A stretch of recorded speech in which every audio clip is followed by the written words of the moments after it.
جانتے ہو سکون کیا ہے؟ تکلیف میں راحت کیا ہے؟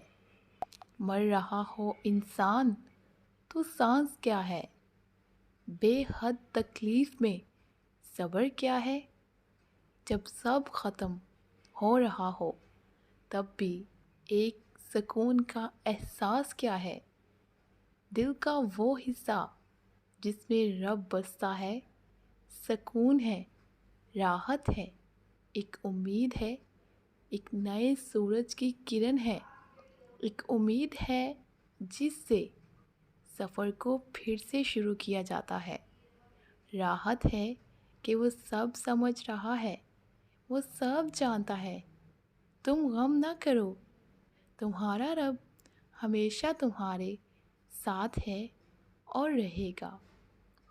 اس دل میں جو اٹکی ہوئی یہ دعا ہے نا، تمہاری یہ صبر کی ڈور کو تھام رکھا ہے۔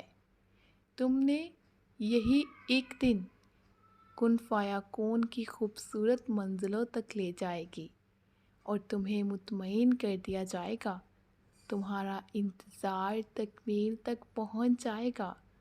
دعا، صبر اور یقین، یہی تو مرحلہ ہے معجزوں تک پہنچنے کا، اور جو یہ پار کر گیا سمجھو معجزے اس کے نصیب کے لکھ دیے گئے ہیں، اور جس کے نصیب میں معجزے لکھ دیے گئے ہوں اس کی قسمت میں چار چاند لگائے جاتے ہیں۔